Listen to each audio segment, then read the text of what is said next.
welcome to FTI Talk, tempatnya generasi muda ngobrol tech savvy.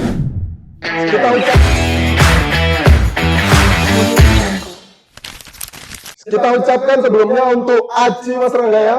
Bisa disebutkan Aji seperti apa Mas Rangga? Aji itu banyak apa itu ya? Produk. Produknya betul. Produknya banyak seperti ojek online dan delivery food juga. Jadi kalian kalau pengen delivery food mungkin malam-malam lapar kan yang anak kos bisa tuh langsung download Aji ya. Jangan lupa download Aji dan kita juga punya kode referral. Kalian punya bonus koin.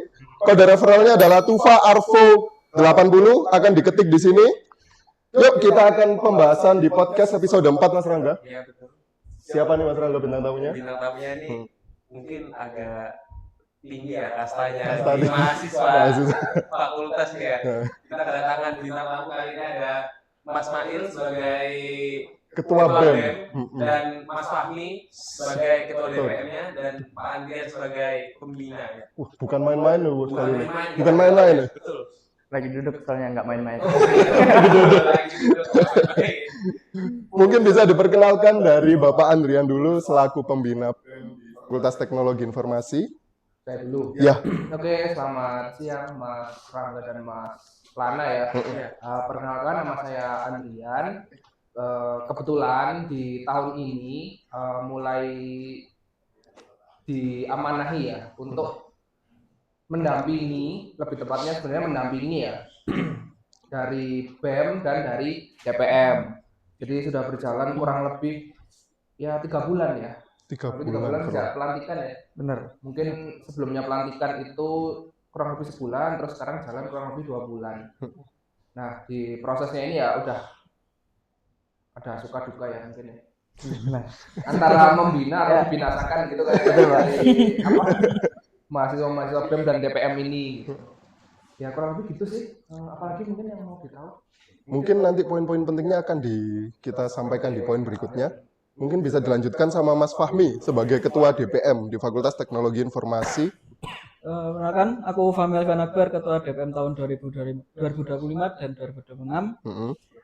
So far baru berjalan satu adalah Kota Aspirasi, di mana mahasiswa bisa mengisi aspirasinya atau curhatan mereka, atau keluh kesah, atau mungkin ada laporan yang agak sensitif ke DPM. Ntar langsung disampaikan ke pusat di mana fakultas melalui Pak Andrian. Gitu. Jadi Pak Andrian adalah jembatan buat menyampaikan dari mahasiswa ke DPM lalu langsung ke struktural. Lalu bisa dilanjutkan sama Mas Ketua BEM ini. Oke, perkenalkan saya Ismail selaku Ketua BEM periode 2005-2026. Sebelumnya saya pernah menjadi tim humas pada periode 2024 dan saya diangkat jadi wakil seperti itu pada tahun 2024. Lalu kita masuk ke poin pembahasan yang pertama, yaitu peran organisasi peran masing-masing organisasi yang ada di Fakultas Teknologi Informasi ini kepada mahasiswa, pengembangan mahasiswa. Yang pertama itu adalah seberapa penting sih organisasi ini ada di Fakultas Teknologi Informasi Universitas Merdeka Malang? Menurut saya penting sekali ya, apalagi banyaknya mahasiswa yang perlu ditingkatkan baik dalam soft skill, kedisiplinan, dan juga itu sangat berlaku pada untuk peluang kerja mereka ke depannya seperti itu. Jadi untuk mahasiswa nih yang sebelumnya belum pernah mengikuti organisasi nih, sebaiknya kalian mengikuti organisasi. Karena itu tempatnya kita belajar secara profesional, emosional, dan juga kedisiplinan yang lebih baik lagi.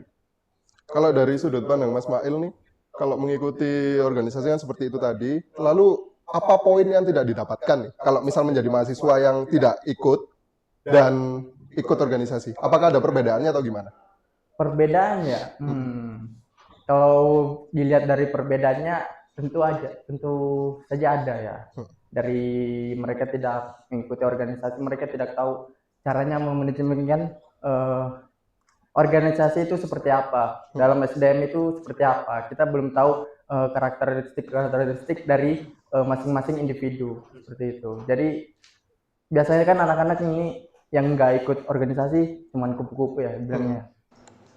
kupu-kupu ya kan kupu-kupu Kupu-kupu. kupu-kupu yang pulang cuman ngerjain tugas apa sekalinya pas masuk ke dunia kerja mereka pelongo-pelongo nggak tahu caranya bekerja sama dengan tim nggak tahu caranya nggak pokoknya dia kurang ngerti terkait pengalaman kerja karena mereka sebelumnya tidak pernah mengikuti organisasi seperti itu. Lalu kalau di sudut pandang Mas Mael seperti itu, kita lanjutkan ke sudut pandang Mas Fahmi. Ya, kurang lebih sama sih. Soalnya di dalam organisasi sendiri kan terstruktur itu. Sama kayak dunia kerja juga. Kalau kalian nggak biasa ikut organisasi atau belum pernah sama sekali, nanti waktu kerja kalian juga kaget. Contohnya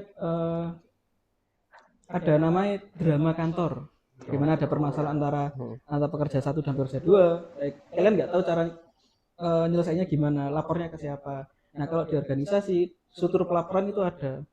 Anggap aja entry level management, entry level worker, pekerja baru atau newbie gitu ya. Itu laporannya baru ke direct supervisornya, dari supervisor itu kalau tidak selesai baru ke manajemen atau ke HR. Nah kalau anggap aja drama masih terus berjalan, nah nanti bisa masuk ke ranah tim audit atau audit internal kantor gitu-gitu. Jadi untuk penyelesaian masalah ya biar nggak kaget aja. Soalnya kurang lebih dari organisasi DPM, BEM atau mungkin UKM kurang lebih sama kayak gitu laporannya. Kalau dari Mas Fahmi seperti itu tadi. Terus nih, Pak Andrea nih, seorang pembina dan juga dulunya punya jejak track record di organisasi Mas Rangga waktu kuliah. Kita tanyain kepada beliau, Mas Rangga. Yang pengalamannya mungkin lebih banyak ya. Ya, yang lebih pro ini. Gimana, Pak? Oke, pertanyaannya sama ya berarti ya. Maksudnya bedanya antara yang pernah ikut organisasi dengan yang tidak. Kalau singkatnya ya sebenarnya intinya kan dari Mas Mail dan Mas Fahmi tadi lebih siap. Nah sebenarnya kan targetnya mahasiswa itu kan ke dunia kerja. Lulus kuliah dia kerja. Nah padahal dunia kerja itu ya sebenarnya organisasi. Gitu. Jadi sama aja gitu ya. Jadi dunia kerja itu bukan berarti kalian sendirian. Kalau misalnya kalian kuliah pulang kan berarti antara diri kalian dengan materi kuliah, dengan tugas, dengan hidup sendiri gitu ya. Padahal ketika di dunia kerja nggak ada namanya hidup sendiri gitu. Pasti ya kerja tim. Entah bikin laporan ke atasan, entah dan yang namanya pekerjaan itu kan pasti selalu multidisipliner. Nggak mungkin satu disipliner karena menyelesaikan masalah real. Masalah real kan nggak ada yang cuman satu bidang aja, pasti dengan berbagai bidang. Nah, karena dengan berbagai bidang maka butuh tim. Jadi kenapa sih kok di kampus minimal ya dalam satu mata kuliah pasti ada kerja kelompok. Nah, itu setidaknya sedikit banyak karena nggak ada kewajiban memang mahasiswa harus kupu-kupu gitu ya. Mahasiswa harus kura-kura ya. Nggak diwajibkan untuk jadi kura-kura. Nah, tapi kan yang membedakan antara kampus dengan les gitu ya di kursusan misalnya di kampus ada nilai-nilai yang perlu ditanamkan kepada seorang mahasiswa. Salah satunya apa ya kerja tim itu. Kalau misalnya dia udah ikut organisasi berarti secara nggak langsung udah mengasah soft skill gambaran di dunia kerja gimana. Tadi disebut ada drama gitu ya. Ya memang gitu, pasti ada drama. Nah tapi setidaknya kalau misalnya dia nggak ikut separah-parahnya ya atau mungkin se-introvertnya dia ya memang karakteristik seseorang beda-beda kan ya setidaknya udah pernah dapat di mata kuliah oh iya aku pernah kerja kelompok gitu aku pernah berbagi ide aku pernah menampung ide gitu aku pernah menseleksi suatu ide. Nah itu adalah gambaran nanti di dunia kerja pun seperti itu. Jadi sebenarnya di dunia kerja yaitu adalah organisasi. Meskipun kalian jadi entrepreneur gitu ya, seorang wirausaha cari kerja sendiri ya, tapi tetap aja kan membutuhkan kalian kan nggak memproduksi barang untuk kalian jual ke diri kalian sendiri kan, tapi kalian memproduksi barang untuk dijual ke orang lain. Distribusikan. Nah, berarti tetap kan membutuhkan dunia luar gitu, se-introvertnya kita. Meskipun di kamar aja ada kan yang cerita kelihatannya di rumah tapi dia menghandle server di di beberapa negara gitu ya. Ya itu kan sebenarnya juga organisasi ya. dia juga berhubungan dengan dunia luar sebenarnya. Jadi kalau tadi ditanya bedanya ya di situ lebih siap lah, udah lebih paham, udah lebih ngerti. Jadi yang namanya debat itu pasti ada, yang namanya perbedaan pendapat pasti ada gitu. Lebih siap lah, seharusnya segitu. Kalau ngobrol soal debat nih Pak, kan misal dalam satu organisasi ada beberapa orang, dan di situ juga ada beberapa watak masing-masing dari orang-orang tersebut. Gimana sih cara nanganinya kalau misal ada selisih pendapat yang sampai berkepanjangan? Ya, ini mungkin udah terjadi ya di Mas Fahmi ya kemarin ya. Wajar gitu, karena berbeda itu kan boleh ya, dan pasti ada perbedaan, tapi jangan sampai terjadi perpecahan gitu kan. Memberi kesadaran itu juga nggak mudah gitu ya, maksudnya gimana caranya agar seseorang itu sadar, oh iya aku punya ego, mereka juga punya ego, aku punya pendapat, mereka juga punya pendapat. Nah gimana nih solusinya biar bisa sama. Jadi perdebatan itu nggak bisa dihindari, hanya bisa di manajemen gitu. Tugasnya adalah gimana caranya memberi kesadaran ke mahasiswa yang tersebut gitu ya, biar nggak terlalu Melebar. Tambah luas, masalahnya tambah kemana-mana, terus dia juga mungkin nggak bisa ditegur ya istilahnya, atau nggak bisa dikasih masukan, diarahkan gitu. Ya itu udah memang tugas di mana-mana kayak gitu ya. Makanya kalian nanti minimal nih, kalau nggak ngatur teman kan nanti ketika berkeluarga kan ngatur istri ya. Iya, ngatur keluarga gitu ya, belajar aja mulai dari sekarang. Nah, terus mengatasinya gimana ya? Pelajari situasi dan kondisinya. Dia wataknya gimana sih, apa yang keras banget gitu. Misalnya dia ketemu watak yang keras sama watak yang si A itu keras banget, si B santai gitu ya. Nah, setidaknya kan ya udahlah apa ngikuti yang keras dulu. Atau misalnya duanya sama-sama keras, ya udah kita akomodir dua-duanya gitu. Tapi harus ditanamkan nilai-nilai untuk saling menghargai, saling memahami gitu. Pasti ada gitu. Jangankan yang satu organisasi mungkin KKN ya gitu. Bentar lagi KKN. Nah, mungkin yang KKN itu kan cuman project 1 bulan, tapi ya bisa aja ada konflik. Kalau misalnya nggak saling memahami, nggak saling menghargai, ya terjadi konflik yang berkepanjangan. Tapi kalau misalnya bisa saling menghargai, memaafkan, kan memaafkan itu nggak ada batasnya ya. Yeah. Yang ada sabar itu nggak ada batasnya. Yang ada dia mau memaafkan tidak. Yang awalnya jadi konflik ya bisa malah jadi dekat. Itu awalnya musibah malah jadi berkah. Itu sih untuk mengatasi debat ya.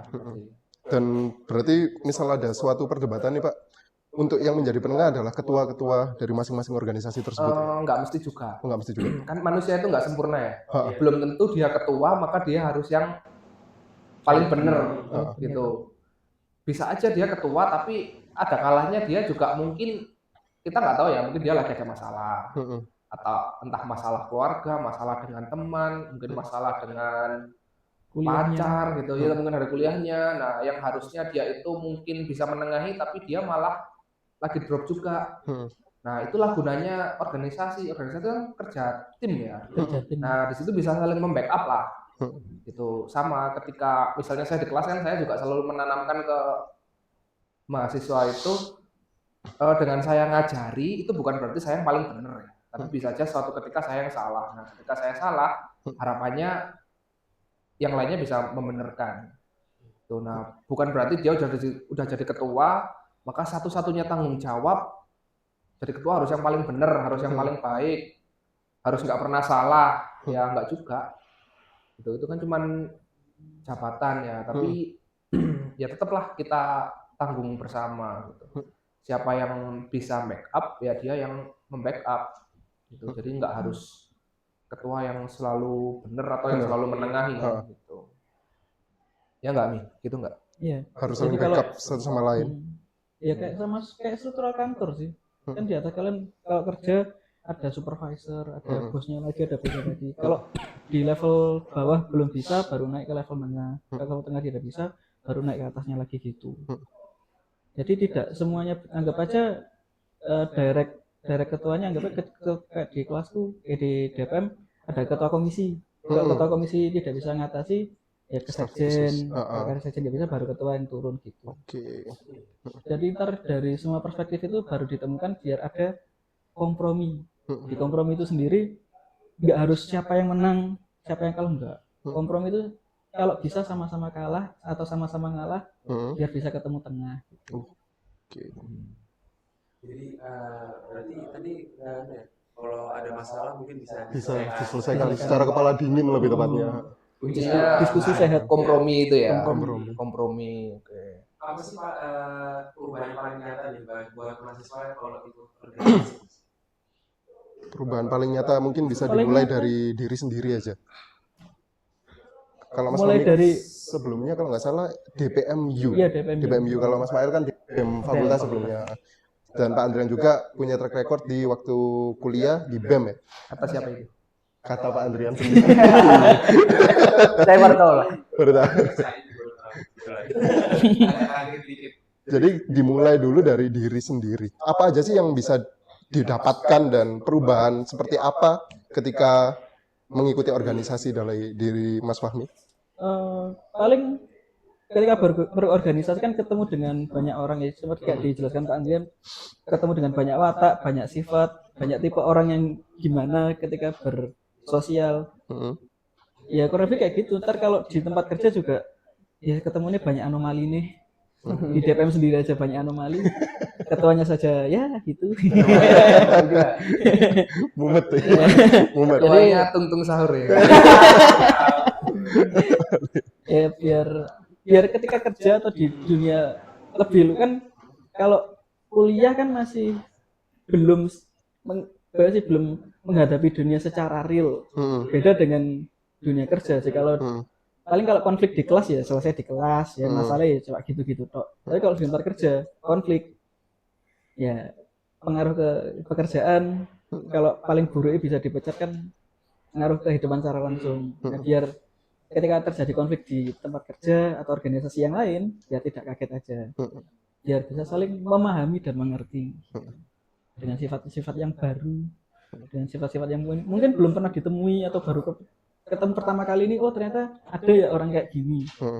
Ketika ketemu orang dengan sifat yang sama di lain hari, di lain tempat atau lain waktu, ya udah tau lah kayak gini gitu.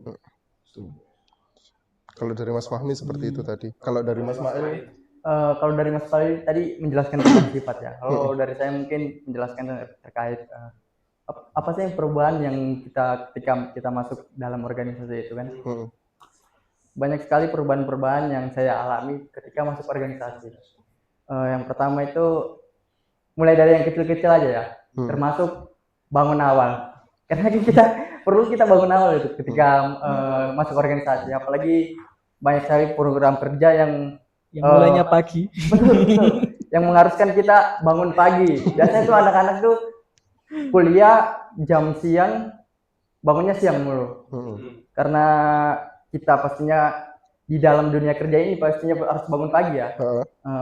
Dalam hal kecil itu juga kita harus bangun pagi ketika masuk dalam organisasi. Betul.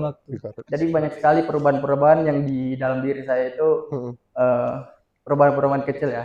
Tapi itu bisa berdampak banget kepada kepribadian diri sendiri. Tergantung dari masing-masing individu lah. Kalau dari Bapak Suhu, Bapak Suhu. Seperti apa, Pak? Saya kayak tua banget gitu. Pengalaman Pak. Gimana? Perubahan diri apa, Pak? Waktu di kuliah, masa kuliah itu dari organisasi. Yang jelas jadi lebih sibuk. Yang awalnya cuma memikirkan diri sendiri dengan kuliah, akhirnya jadi kayak oh iya ada proker gitu. Bikin proker juga oh iya ada rapatnya dulu gitu. Ada nanti cari ngatur anggaran dulu, belum lagi nanti harus berhubungan ke mungkin dosen-dosennya karena melibatkan dosen. Jadi rutinitas yang harusnya bisa untuk fokus ke akademik gitu ya, atau fokus untuk diri sendiri jadi kesambi, atau fokusnya harus ngurusi orang lain gitu. Jadi kalau misalnya nih sekarang kan istilahnya ada Indonesia kan lagi berdampak gitu ya, istilah berdampak. Semuanya mengejar berdampak. Lah sebenarnya organisasi itu juga namanya berdampak itu kan pasti istilah lainnya kan tadi ya, lintas disipliner ya, bisa memberikan manfaat ke yang lainnya. Nah, dengan ikut organisasi itu ya sebenarnya juga yang awalnya kita ngurusi diri sendiri jadi ngurusi yang lain juga kan. Ngurusi orang lain kan, kayak misalnya di Mail gitu ya. Di BEM harus ngurusi PKKMB. PKKMB kan ngurusi maba-maba gitu. Nah, otomatis yang awalnya dia cuma memikirkan dirinya sendiri, ya dia harus berubah jadi mikirkan orang lain, mikirkan maba, mikirkan anggotanya sendiri, mikirkan panitianya gitu. Nah, misalnya Mas Fahmi gitu ya. Kalau misalnya dia nggak gabung organisasi, ya udah dia fokus di kuliah akademik gitu. Nah, tapi dengan bergabung dengan organisasi berarti kan kita ada plot twist baru nih atau POV yang baru sebagai orang yang akhirnya jadi ngurusi mahasiswa gitu. Misalnya mahasiswa ada keluhan, mungkin dia mahasiswa tersebut bingung mau nyampaikan kemana. Nah, misalnya Mas Fahmi ini mewadahi gitu. Jadi yang awalnya cuma ngurusi dirinya sendiri, akhirnya jadi ngurusi mahasiswa-mahasiswa juga. Entah dia ngurusi aspirasinya, ngurusi mungkin ada permasalahannya gitu. Belum lagi ngurusi anggotanya. Jadi pasti lebih sibuk, tapi yakinlah bahwa kesibukan itu memberikan manfaat. Gitu. Jadi kita bisa sedikit banyak jadi lebih berdampak gitu ya. Nggak cuma memikirkan diri sendiri, tapi memikirkan orang lain. Dan yang namanya memikirkan orang lain ya berarti pasti ada pengorbanan dan perjuangan ya. Meskipun isinya capek pasti ada hasilnya. Pasti ada hasil ya. Entah mungkin mengorbankan, kadang ada kita pengennya oh aku cuma mau mengorbankan tenaga dan waktu gitu. Tapi ternyata kecolongan, mungkin mengorbankan akademik juga gitu. Betul, pernah Pak. Pernah ya. Kalau saya pernah semester kemarin nilai jatuh. Itu, tapi ya tetap mesti idealnya ya kan jalan dua gitu. Akademik jalan, organisasi jalan. Cuman kadang ekspektasi itu tidak sesuai dengan realita. Kamu udah menanggung konsekuensinya kan? Ya, nilainya jatuh gitu. Nah, mungkin karena bukan salah organisasinya gitu. Tapi karena kesalahan diri sendiri.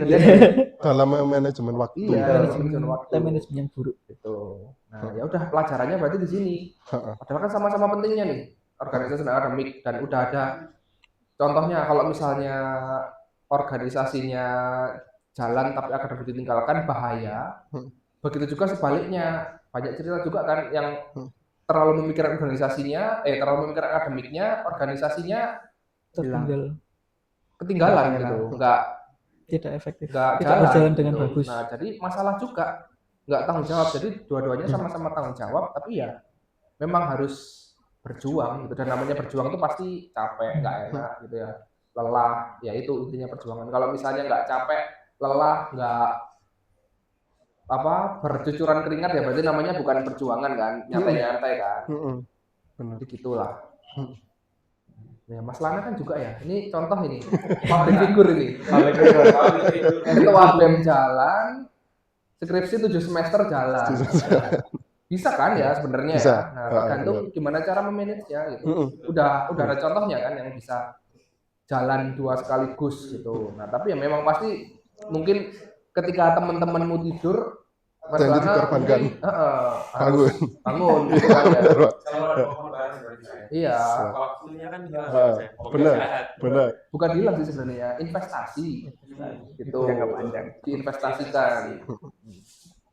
Gitu. Selalu ada pelangi setelah badai lebih tepatnya.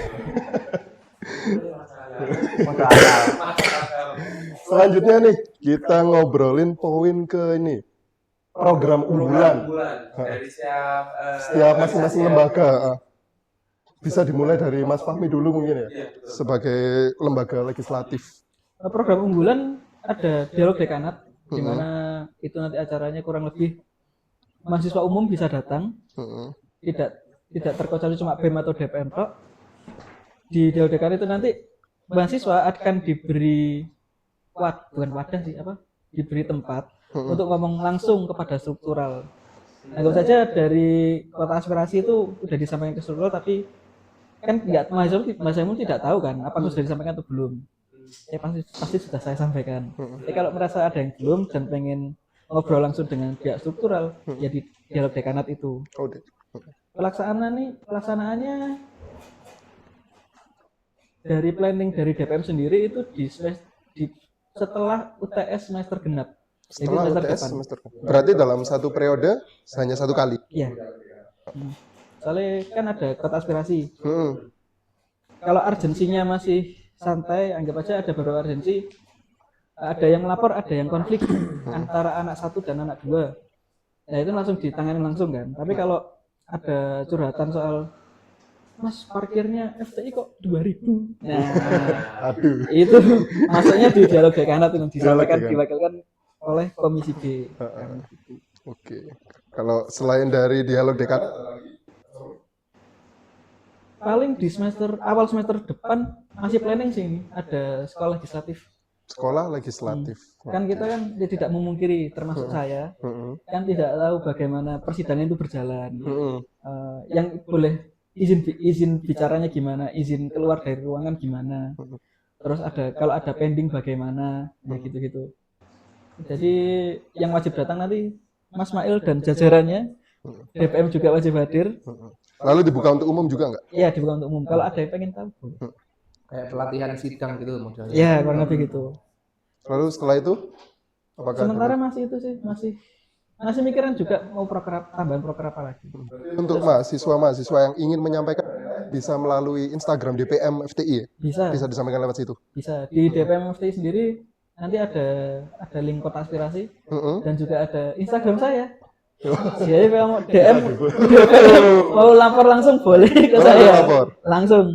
CP Mas Langsung. Fahmi. 1 kali 24 jam nggak? Nggak tahu ya. Kalau online. Tapi pasti malam mungkin pasti ya. tak balas. Nah, untuk Mas Mail sendiri gimana? Dari program kerja sendiri. Sebenarnya ini bisa dibilang program kerja rutinan ya, yang setiap tahun pasti ada di BMFT sendiri, yaitu FTIPS. Jadi FTIPS ini sudah dilaksanakan dari tahun ke tahun. Terus FTIPS ini sendiri mempunyai konsep yang berbeda-beda dari tahun ke tahun. Seperti tahun 23 itu konsepnya workshop FTIPS. Jadi dalamnya itu pelatihan apa saya lupa pada saat itu, karena saya juga masih maba, juga itu dikolaborasikan sama konser seperti dan audiensnya itu dari maba biasanya. Terus dari tahun 2024 ini konsepnya cuman konser doang ya kemarin ya. Festival. Jatuhnya ke festival ke seluruh maba. Terus untuk tahun ini lebih spesial ya, mestinya lebih spesial. Tunggu aja lah. Nggak bisa disepil dikit ya? Oh, sedikit lah. Bisa nggak nih Pak? Ya nggak apa-apa. Oh, nggak apa-apa, berarti nggak apa-apa. Jadi di FTIPS 2025 ini kami akan collabkan dengan pameran teknologi. Jadi pameran teknologi ini penelitian yang dilakukan oleh para angkatan atas yang sudah melakukan skripsi. Jadi mereka di situ melakukan presentasi seperti itu ya. Iya bisa. Kurang lebih seperti itu. Jadi Produk-produk teknologi lah. produk-produk teknologi yang mereka udah Yang sudah dibuat dan diteliti. dari tugas-tugas mata kuliah, tugas akhir. Ada hubungannya sama ini startup digital atau technopreneur. Ya, kurang lebih seperti itu. Untuk audiensnya sendiri juga nggak terbuka untuk maba, tapi kita terbuka untuk umum. Jadi semua mahasiswa yang ada di Universitas Merdeka Kuala bisa melihat apa sih yang dari FTI ini udah melakukan apa aja gitu. Terus untuk info terkait di FTI Fester sendiri nanti ada di Instagram BEM. Di Instagram. Bisa kayak Mas Fahmi, bisa lihat Mas Fahmi juga. Bisa. Terus kalau selain cewek-cewek yang ngecat aja. Bercanda.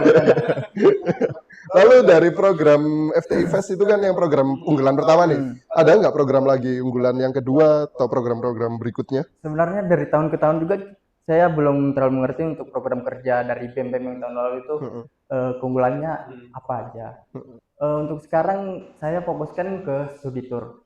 Studi tour. Ya, ini jatuhnya ini untuk memperlihatkan ke mahasiswa yang ada di bukan universitas, dari FT sendiri Heeh. memperlihatkan bagaimana sih dunia kerja itu, di dunia kerja IT itu seperti apa gitu.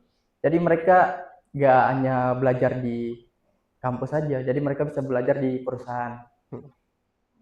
Berarti lebih ke akademik dan bekal untuk bekerjanya nanti. Betul, Keren juga sih. Keren. insya Allah. Mungkin tahun depan yang mau ikut BEM bisa mas. Bisa. Terus pantengin saja nih apa IG-nya BEM. IG-nya BEM.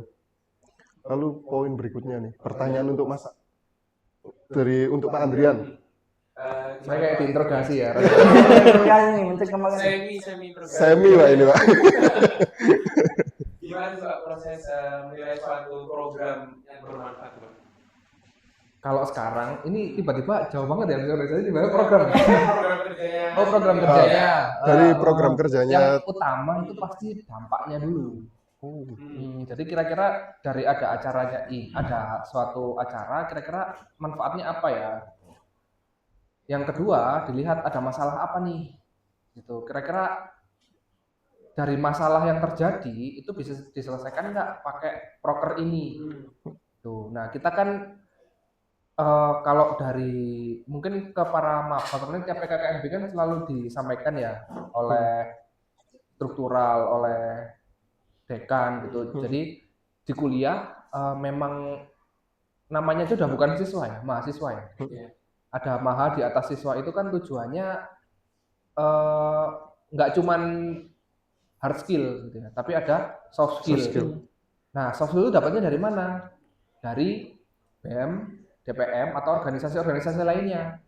Gitu. Nah, soft skill ini diberikan oleh atau difasilitasi oleh BEM dan DPM. Nah, gimana caranya? Jadi entah mahasiswa itu nanti ikut organisasi atau tidak, tapi setidaknya dari organisasi yang ada di FTI ini bisa memberikan soft skill ke mahasiswa-mahasiswa yang ada di FTI.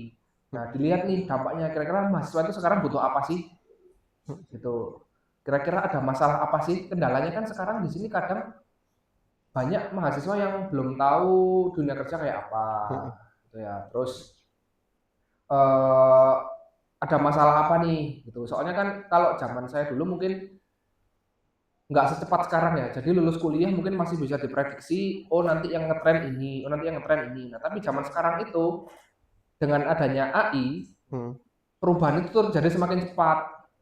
Gitu. Jadi kita kayak harus punya visi misi yang lebih jauh gitu ya. Kayak revolusi industri kan gitu ya. Jadi awal revolusi industri pertama apa? Mesin uap ya. Mesin uap. Itu kan dari yang belum ada mesin uap, terus dari mesin uap ke kedua itu apa?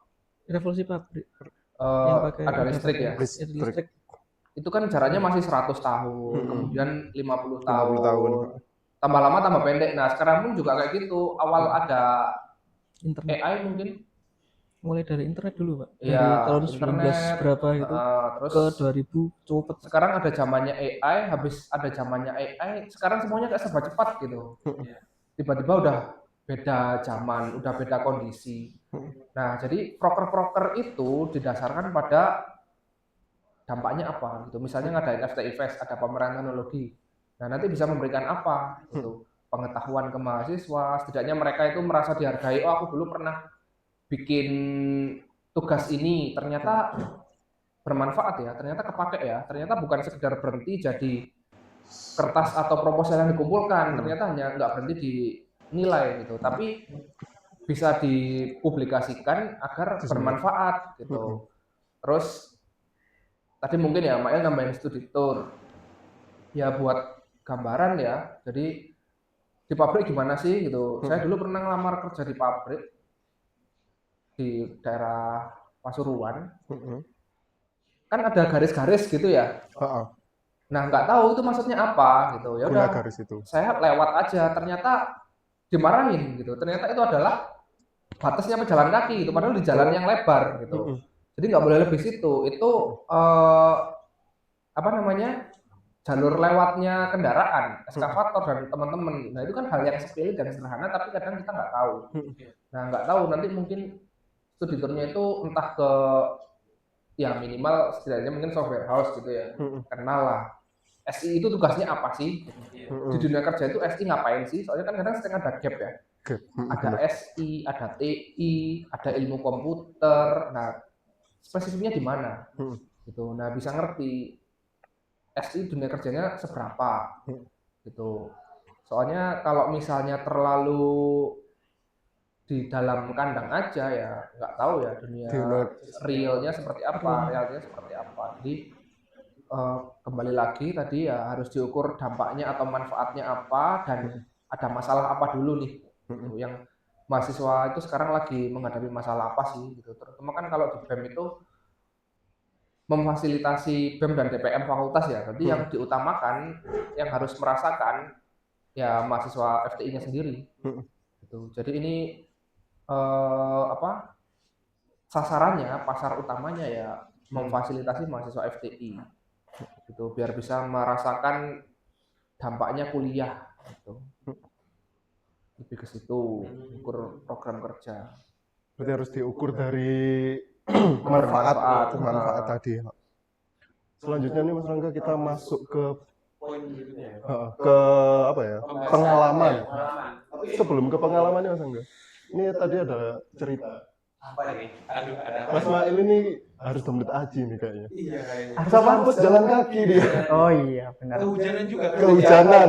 Dari kos loh. Dari kos. Setelah saya tahu nih datang sini ada Aci, langsung saya download. Udah pakai kode referralnya belum? Udah pakai berapa tadi? Tufa 45.000. 45.000 aja. Kode referralnya tadi berapa? Kode referral Tufa Arvo 80. Oke, nanti Itu saya bisa ditaruh di deskripsi di bawah. Kok bisa jalan kaki nih? Kok nggak chat kita dulu ya? Iya betul. Kebetulan hujan. Seorang ketua BEM jalan kaki hujan-hujan. Itu namanya totalita. Bisa dipromosikan juga ke anak-anak BEM dan DPM juga. Aci ini ada program ojek online yang dipunyai oleh startup yang ada di Jawa Timur. Kebetulan Aci ini adalah produk dari salah satu mahasiswa Unmer Malang dari kelas sore atau kelas karyawan. Tentunya di aplikasi Aci ini juga banyak promonya. Kalau juga pakai kode referral dan lain-lain, bisa dipakai nanti akan dapat koin. Dan koin itu bisa diakumulasikan menjadi potongan harga. Buat Aci, terima kasih banyak telah menyponsori podcast kami FTI Talk. Semuanya pakai Aci, tentunya nggak akan mengecewakan. Kalau dari aku sama Rangga sendiri, nggak pakai Aci, mending jalan kaki ya. Mending jalan kaki. Bener dong berarti ini Mael tadi ya. Bener. Tunggu. Apa ini? Halo Pak. Oh nanti aja Pak. Ini ojek Aci. Aci. Ternyata. Nanti aja Pak. Sekarang itu Aci ya guys ya. Terlalu gercep. Terlalu gercep. Jangan lupa di-download aplikasinya, nanti ada di deskripsi bawah, cantumin link kode referralnya. Terima kasih Aci sekali lagi, jangan lupa di-download buat teman-teman. Kita masuk ke poin pembahasannya. Untuk Mas Fahmi dan ini agak jomplang ya tadi ya. Agak Tapi jomplang. masih satu linear lah sama pembahasan yang awalnya. Pernah nggak sih mengalami kegagalan dalam program atau kegiatan kalian? Nah, terus apa aja pengalaman yang mungkin penting ya buat kalian yang pernah mengalami kegagalan tersebut? Buat Mas Fahmi dan Mas Nail. Mas Fahmi dulu deh. Amin dulu deh. Kok kegagalan proker ya? Kalau kegagalan proker sendiri, anggap aja ada satu proker yang sedang berjalan atau mau berjalan, tapi tidak jadi. Nah itu nanti bisa dibicarakan dengan ketua. Enaknya gimana Mas? Ini prokernya jalannya kapan? Mau jalan daripada tidak jalan atau digantikah atau bagaimana gitu? Ya omongin sama ketuanya lah. Aku kemarin juga di DPMU juga gitu kok. Kan ada proker kan di DPMU sendiri aku masuk komisi C di Humas. Di Humas sendiri kemarin sempat visit DPM fakultas per fakultas. Ke FTI sudah, ke FISIP, terus FEB, hukum udah. Untuk beberapa fakultas yang belum kayak Parwis kan tidak jadi soalnya mereka ada yang praktek, banyak dosen tidak jadi. Nah itu dibicarakan ke ketua DPM yang kemarin. Mas ini nggak jadi, enak gimana? Oh ya udah, mungkin kita buatkan acara yang lebih formal lagi biar mereka ada sedikit paksaan untuk datang gitu. Soalnya keputusan kalau proker kan semua keputusan terakhir kan bukan di CO tapi ke ketua masing-masing. Gitu. Gitu. Kalau dari Mas Fahmi seperti itu. Kalau dari Mas Mail? Kalau kegagalan ya, kegagalan dari suatu program kerja. Dari kegagalan suatu program kerja itu ada berbeda-beda, berbagai karakteristik. Sepertinya contohnya itu kegagalan dalam mencari audiens. Kita menargetkan audiens itu ada 50, tapi yang dapatnya 20. Itu salah satu bentuk kegagalan dari program kerja sendiri. Pengalaman saya ya kemarin itu saya sempat melakukan program kerja itu namanya UPES. UPES itu program kerja yang berkolaborasi dari BEM sama UKM. Boleh disebutin nggak nih? Boleh. UKM silakan. perusahaan. Jadi banyak sekali beberapa pendapat dari kedua belah pihak terkait audiens ini mau seperti apa, dan juga konsep dari UPES ini mau seperti apa. Pastinya untuk berkolaborasi itu cukup apa ya namanya? Cukup nggak gampang, nggak susah. Menyelesaikan dari masing-masing kedua belah pihak. Jadi kegagalan itu pastinya ada setiap program kerja. Kegagalan itu kan sebenarnya keberhasilan yang tertunda gitu nggak sih? Betul. Iya kan? Jadi nggak masalah kan gagal itu. Yang penting dapat pelajaran dari situ dan nggak terulang lagi. Jadi kalau misalnya kita nggak gagal sekarang, mungkin akan gagal di kemudian hari dan mungkin konsekuensinya lebih berat. Gitu kan? Ya udah nggak apa-apa. Mungkin kemarin pernah gagal, dipelajari tuh, dieval. Nah jangan sampai nanti yang berikutnya Terulang lagi. Yang penting kan kayak gitu ya. Kecuali kalau misalnya masuk ke lubang yang sama gitu ya 2 kali, nah itu baru jangan sampai. Tapi kalau sebelumnya udah pernah gagal atau belum? Enggak gagal sih, jatuhnya gagalnya di bagian audiens doang. Oh, gitu. Untuk Ya, secara berarti teknis sebenarnya berjalan nggak gagal ya, cuman kurang mencapai target. betul gitu Pak. ya. Jadi kegagalan itu mempunyai karakteristik berbeda-beda. Berbeda, ha. Nggak hanya kegagalan dalam si program kerjanya, tapi berbagai Target audiens dan tadi, lain-lain. target dan Target yang lain-lain. lain. Target yang kurang tercapai aja gitu ya. Oke. Terus manfaat organisasi untuk karir dan soft skill. Di sini ada dua sudut pandang nih. Yang pertama dari sudut pandang sebagai mahasiswa, dari teman-teman Fahmi sama Mail. Yang kedua juga dari sudut pandang dosen atau di dunia kerja dari Pak Andrian. Mungkin bisa dimulai dari Mas Fahmi terlebih dahulu. Soft skill apa yang paling meningkat nih saat aktif dalam organisasi, terutama di DPM ini? Yang bisa diterapkan dalam kehidupan sehari-hari maupun kuliah. Bisa saling toleransi atau saling memahami karakteristik masing-masing orang. Saya tempat kerja kuliah cuma beda level doang organisasinya. Di kuliah sendiri organisasi cuma segitu, ya kalau di dunia kerja lebih luas lagi kan, lebih umum lagi. Anggap aja di kuliah ada yang dari Jawa Timur, ada yang Jawa Tengah, Jawa Barat, Kalimantan. Nah kalau tempat kerja lebih kompleks lagi. Ada yang pengalamannya udah pernah gini, ada yang pengalaman udah pernah gini, itu lebih kompleks lagi. Jadi untuk bisa memahami karakteristik orang gitu. Apakah ada soft skill yang lain? Manajemen waktu penting juga. Kalau dari organisasi kan seperti yang dijelaskan Pak Andrian tadi, proker banyak, harus bangun jam berapa, ini harus selesai kapan nih, harus selesai kapan, besok ya udah sekarang lembur, nah kayak gitu. Manajemen waktu gitu. Kurang lebih sama sih, manajemen waktu. Apalagi kita anak-anak ini banyak banget bangun siang juga gitu. Karena setiap melakukan program kerja itu kita diwajibkan bangun pagi, terus juga kita pastinya kedisiplinan dalam kedatangan kita untuk melakukan program kerja, kedatangan kita untuk bertemu dengan customer atau klien gitu. Terus ini cara kan selain manajemen waktu, terus tadi apa? Toleransi. Toleransi dan lain-lain kan itu lebih ke diri pribadi.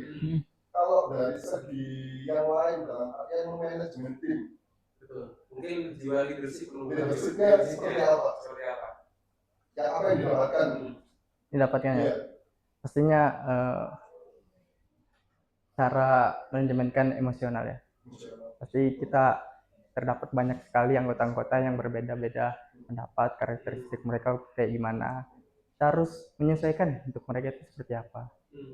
Pastinya dalam diri kita, wah anak ini nih bandel nih, dikasih job desk gini nggak mau dijalanin. Wah sabar, kita harus sabar. Karena itu apa ya namanya? Memfokuskan ke emosional kita. Jadi setiap kepemimpinan tuh pastinya mempunyai rasa simpati ke para anggotanya. Itu. Dari Mas Fahmi juga sama. Kurang lebih sama. Dalam manajemen tim. Jadi harus ada yang mau berkorban gitu. Anggap aja ada anggota yang tidak jalan nih untuk proker A. Nah, ya ketuanya yang turun untuk menjelaskan prokernya gini loh, Rek. Gini. Ayo untuk bisa lebih merangkul teman-temannya.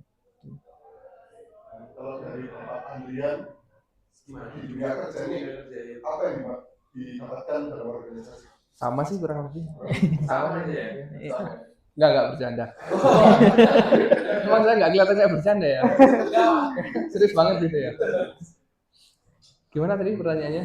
Soft skill apa? Soft skill. Yang didapat waktu masa kuliah dulu ketika mengikuti organisasi dan diterapkan sekarang dalam membina teman-teman BEM dan BPM serta di lingkungan kerja.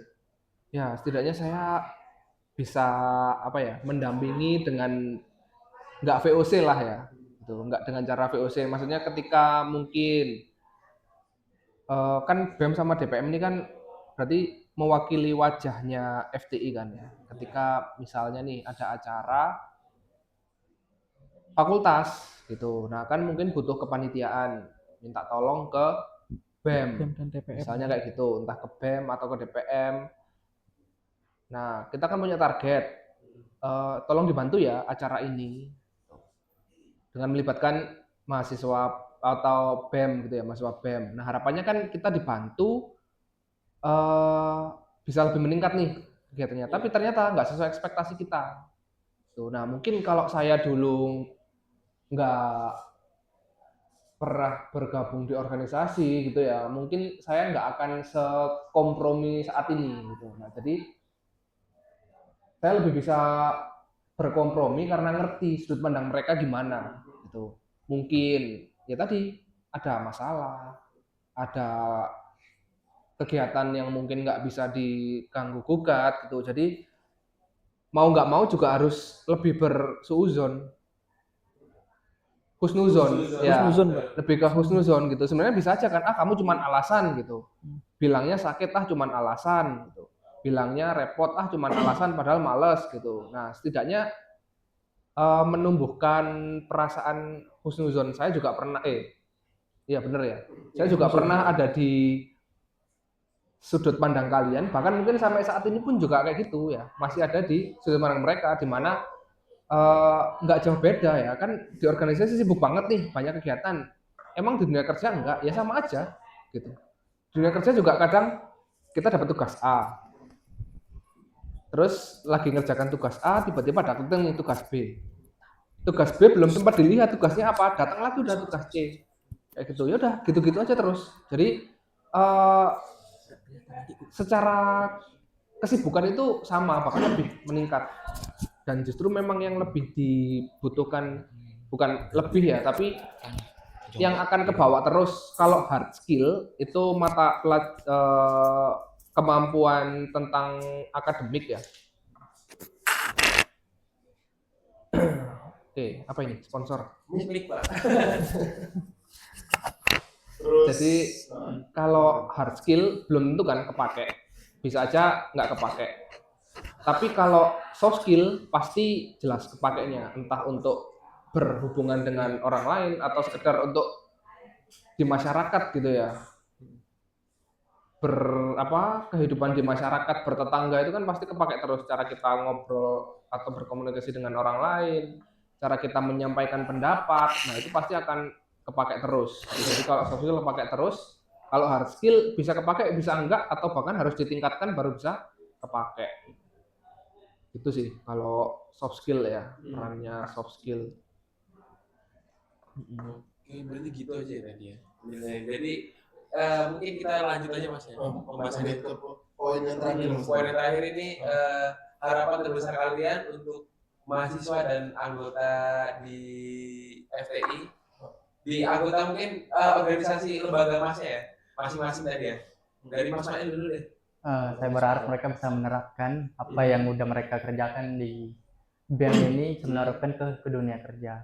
Mulai cara mereka, kedisiplinan mereka, manajemen waktu mereka, cara berpikir dengan kritis mereka seperti apa gitu. Itu aja ya. Oke, lanjut Mas Fahmi. Kalau sama sih harapannya ya dari pengalaman kalian, teman-teman saya ikut di DPM, semoga pengalaman yang kalian dapat dari organisasi ini bisa berdampak ke sosial kalian. Anggap aja untuk bekerja, untuk ngobrol sama orang yang baru kenal, atau untuk berkenalan dengan orang baru, ngobrol dengan secara umum lah. Semoga bisa bermanfaat dan semoga bisa berani berbicara. Terutama aspirasi untuk mahasiswa, jangan lupa isi kotak aspirasinya. Betul. Nanti kalau tidak diisi sambat di belakang, kami juga yang disalahkan. Itu Kalau dari Mas Fahmi sama saya seperti itu.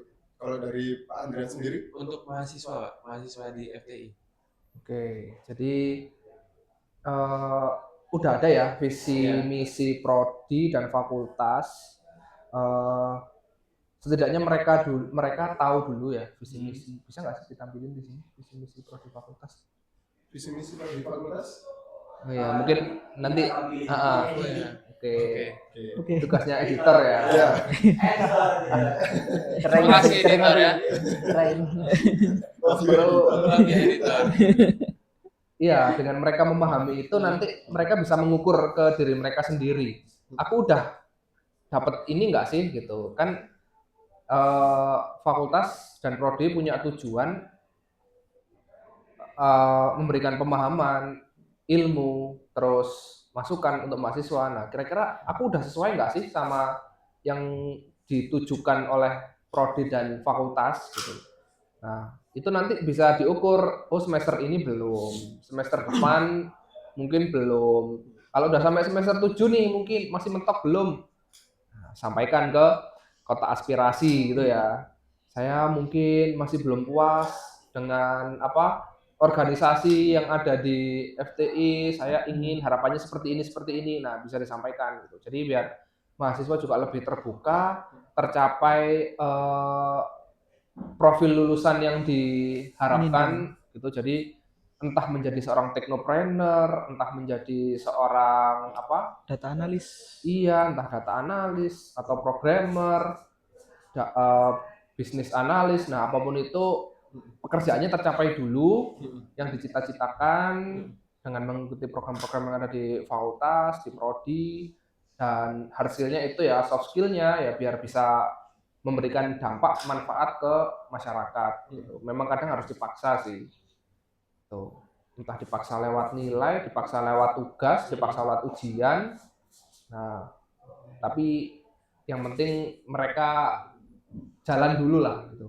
Nanti manfaatnya insya Allah akan merasakan di belakang. Itu sih. Sangat berdampak sekali untuk lembaga yang ada di FTI ini. Rasa Mas Rangga, kurang lebih 50 menit kita ngobrol soal hampir 1 jam kita ngobrol soal organisasi yang ada di Fakultas Teknologi. Kami ucapkan terima kasih banyak kepada narasumber, Pak Andrian, Mas Fahmi, juga Mas Mail. Tentunya buat mahasiswa kita sangat berterima kasih dari balik sosok mereka yaitu BEM dan DPM. Mereka adalah orang-orang yang mau berkorban waktu demi mewujudkan harapan-harapan yang dipunyai oleh fakultas ini. Kalau nggak ada mereka yang menggeraknya, siapa lagi Mas Rangga? Kita ucapkan juga sekali lagi terima kasih kepada Aci, Aku Cinta Indonesia. Buat kalian yang nonton jangan lupa di download aplikasinya ada di deskripsi. Jangan lupa gunakan kode referralnya TUFA-ARFU80 dan bisa kalian coba dari hari ini bahkan seterusnya. Betul. Ada pesan-pesan terakhir Mas Rangga? Pesan-pesan terakhir tidak ada ya mungkin dari dia.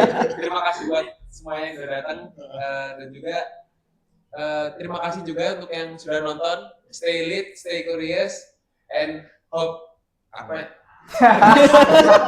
Aduh ngeblank banget ini, ngeblank banget. Stay lit, stay curious, and don't be shy. Hope in again in FA Talk. Terima kasih buat semuanya yang udah nonton. See you next time. Terima kasih ya.